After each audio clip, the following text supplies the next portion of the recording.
Bonjour à tous, chers entrepreneurs. Aujourd'hui, nous plongeons dans un sujet crucial pour tous ceux qui évoluent sur le marché numérique, la gestion des transactions en ligne et des paiements numériques. Si vous gérez une entreprise en ligne ou que vous envisagez d'en lancer une, cette vidéo est pour vous. Commençons par les transactions en ligne. Dans l'économie numérique, des transactions fluides sont indispensables. Vous avez besoin d'une passerelle de paiement fiable, comme PayPal, Stripe ou Square. Ces plateformes s'occupent de la partie complexe du traitement des paiements, garantissant à vos clients un paiement rapide et sécurisé. Assurez-vous que le service choisi est conforme à la norme PCI DSS, Payment Card Industry Data Security Standard. C'est essentiel pour protéger les données de vos clients et maintenir la confiance. Passons maintenant aux paiements numériques. La beauté des paiements numériques réside dans leur commodité et leur rapidité. Ils permettent des transactions instantanées, ce qui est un énorme avantage pour vous et vos clients. Les portefeuilles électroniques comme Apple Pay, Google Wallet et même les crypto-monnaies comme Bitcoin peuvent élargir vos options de paiement, attirant ainsi un public plus large.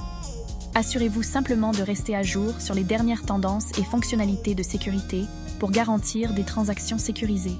Ensuite, abordons les implications de ces transactions, notamment en matière de taxes. Vendre en ligne signifie que vous devrez peut-être gérer des taxes, non seulement au Canada, mais aussi à l'international. Au Canada, la taxe sur les produits et services, TPS, ou la taxe de vente harmonisée provinciale, TVQ, s'applique à la plupart des biens et services.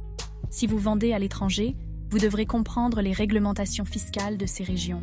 Par exemple, l'Union européenne dispose de son propre système de taxes sur la valeur ajoutée, TVA. Il est judicieux d'utiliser des logiciels d'automatisation fiscale comme Avalara ou TaxJar, qui peuvent vous aider à naviguer dans ces complexités. Parlons maintenant de la tenue des dossiers. Conserver des registres précis de toutes vos transactions est non négociable. Non seulement cela vous aide à rester organisé, mais c'est également nécessaire pour les déclarations fiscales et les audits. Utilisez des logiciels de comptabilité comme QuickBooks ou Xero pour suivre vos revenus, vos dépenses et tout le reste. Ces outils facilitent la génération de rapports financiers et assurent le bon fonctionnement de votre entreprise. Enfin, tenez compte des aspects juridiques. Assurez-vous que votre entreprise respecte les lois internationales sur le commerce et les réglementations en matière de protection des données.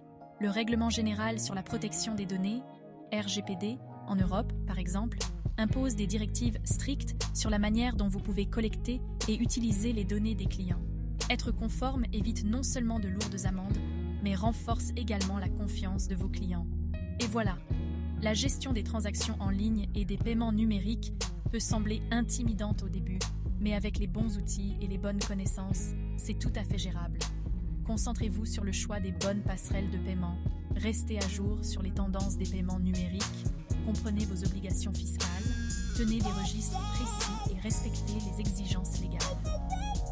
En suivant ces étapes, vous serez sur la bonne voie pour maîtriser l'économie numérique. Merci d'avoir regardé cette vidéo et à la prochaine fois. Continuez à innover et à développer votre entreprise.